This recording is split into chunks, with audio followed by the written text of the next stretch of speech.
Okay, perfect. Hi, Professor. This is McKenna Reynolds. The title of my presentation today is The English Farmers, the Bordine-Mott Family Legacy. The thesis for this discussion is the Bordine-Mott family legacy is one of farmers. Now, the origins of this family history, it goes back all the way to the 11th century when the Mott family receives land in Colchester, England from William the Conqueror in return for service during the Norman Conquest. Now, the reason that we have this information and have reason to believe this is from a secondary source, which is oral history passed down and that was typed up by one of my more recent ancestors. I'm pretty sure that they lived during the 20th century as it was typed up on a typewriter, but since this was passed down as oral history and I have multiple documents that do verify this information, not verify, but rather confirm it with having the same information on two different sets of typed up accounts of oral history, then that is the reason that we have reason to believe this.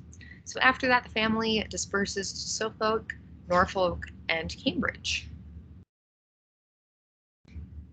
Now here is a depiction on the left of the Norman Conquest and a portrait of William the Conqueror, who supposedly gave land to my ancestors in this area of Colchester in exchange for their service.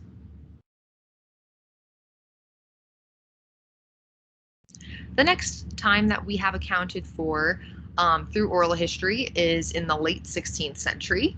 The Mott family later disperses to Scotland and Ireland and serves as landed gentry and yeomanry in Great Britain. Now, the economic and social implications of the feudal system were primary causes of the English Civil War in the mid-17th century, according to Thompson's peer-reviewed article.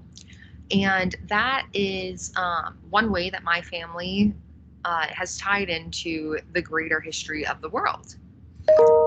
Now, I asked myself, what is landed gentry? And that is landowners who earn their income by utilizing their land's resources and renting land to sharecroppers.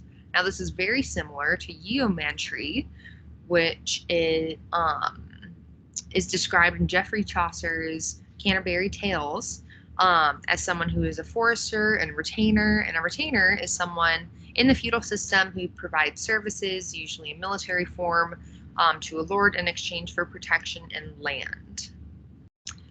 Now, the Mott family documented in this secondary source that I'm talking about to be prominent in the political, civil, and military life of the nation of Great Britain during this time of the feudal system in England. And here is an image on the left depicting the feudal system. The next account that we have from a secondary source is Adam Mott, the descendant from Cambridge, England, immigrates to Roxbury, Massachusetts. In 1765, the other part of the Mott family arrives in Dutchess County, New York, and in 1810, the family begins moving from Norwich County in Canada. Now you can see on this map here, this is Norwich, Ontario.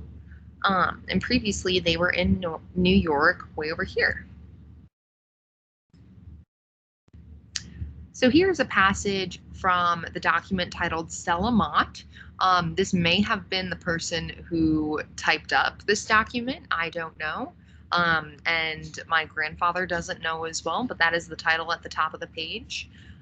So from page 2, it reads, although the Lossings, who was the maiden name of the Mott family, had been 140 years in Dutchess County, it had been an uneasy time because of a long feud between farmers and large landowners, Dutch patrons at first, and land-hungry British later, and the working farmers who objected to feudal dues, which were long exacted by the wealthy.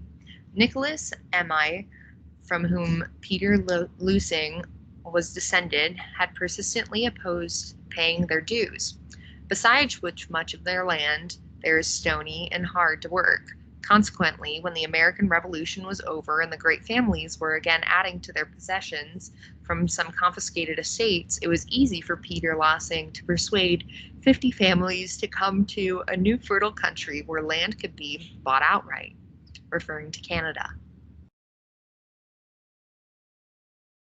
Now, this connects to today, in that the current Bourdain Mott family, which includes my family, my mother's last maiden name is Bourdain, and I'm Reynolds from my father's name.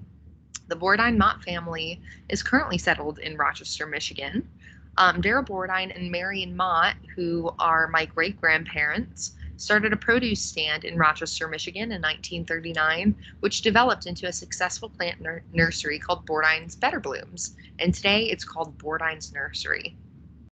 Now, there are multiple historical books that account for farming in the 20th century in the Midwest, highlighting the importance of family within the phrase family farming. Um, this peer-reviewed article reviewed multiple books about Midwest farming in the 20th century and found that as a common thread throughout them. So my great-grandparents were part of that legacy of the 20th century Midwest farming. Here is Bourdain's Nursery today, what it looks like, one of the locations. Now, in summary, the Bourdain-Mott family legacy is one of farmers, as my thesis stated. The family started out as gentry and yeomen in the English feudal system, became farmers in New York, USA, and Norwood, Canada, and created a garden center in Rochester, Michigan that is still in business today.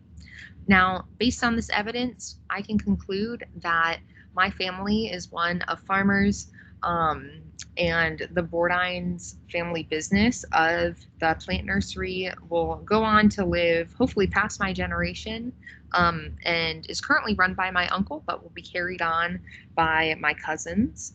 So it's just fascinating that we're able to trace back all this time of my ancestors being farmers, whether it was in the feudal system, or it not being so great in the rocky ground during the American Revolution. Yeah, so we are all connected to that legacy. Thank you so much for watching my presentation.